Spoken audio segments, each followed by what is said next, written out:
En 1683, Claudio Coello, integrante de la escuela barroca madrileña y pintor de cámara del rey Carlos II, llega a Zaragoza para cumplir el encargo de pintar una pequeña iglesia de recientísima construcción, que forma parte de un conjunto arquitectónico integrado por el convento del mismo nombre y por un colegio de estudios superiores, perteneciente a la Orden de los Agustinos.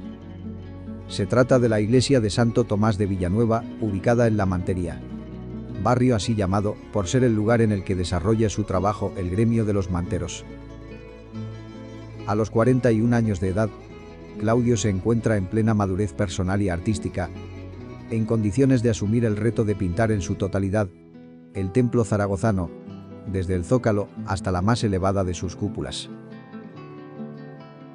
Con la colaboración de artistas locales y de su alumno más destacado, Sebastián Muñoz, trabaja durante los años 1683 y 1684 en embellecer el templo con frutos, guirnaldas, cortinajes, angelotes con fisonomía infantil, balaustradas, santos y delicadas composiciones arquitectónicas que tratan de transmitir al espectador sensación de volumen.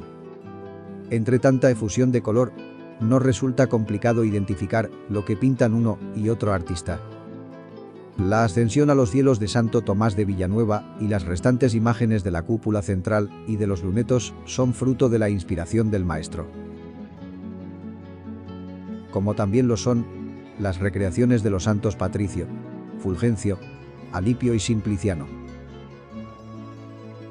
Sebastián Muñoz, con licencia del maestro, desarrolla su trabajo, haciendo un eficaz despliegue barroquista, de clara inspiración italiana, pero sin renunciar a la savia de la escuela castellana, de cuyas fuentes ha bebido. Quedan ambos tan satisfechos con el trabajo realizado, que se toman la licencia de pintar sus retratos en la pared del presbiterio, que comunica con la sacristía. Y satisfechas quedan también las autoridades religiosas que han realizado el encargo, así como el arzobispo de Zaragoza. Durante algo más de un siglo, la iglesia de la Mantería luce con todo su esplendor, como uno de los más significativos exponentes de la pintura mural del siglo de oro español.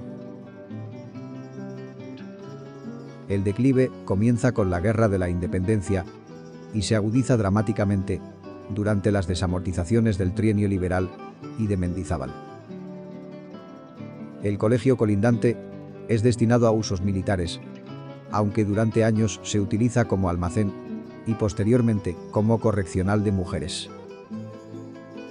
La iglesia se utiliza como granero y fábrica de harina para abastecer a las tropas que intervienen en la Primera Guerra Carlista. Es en 1883 cuando las Escolapias Hijas de María compran el colegio y la iglesia. Las religiosas realizan obras de reacondicionamiento y mejora del templo.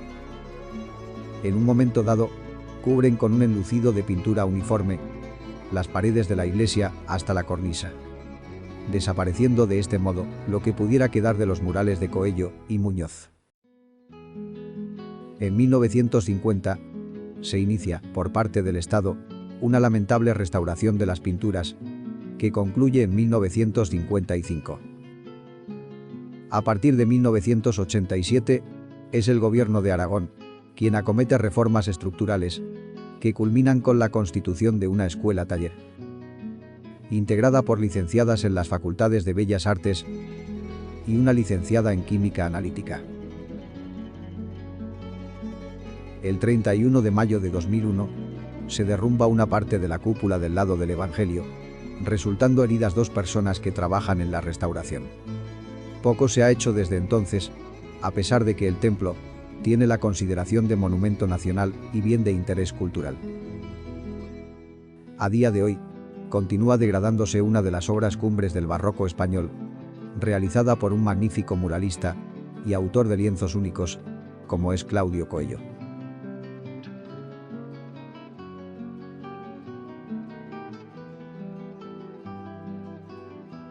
Si a las generaciones anteriores se les ha reprochado su incapacidad para preservar tesoros de nuestro patrimonio, tan significativos como la Torre Nueva, la Casa de la Infanta, la Casa de Coloma o la de Torreflorida, Quiera Dios que las futuras no tengan que recriminarnos la desidia con la que vimos desaparecer ante nuestros ojos la obra de Claudio Coello.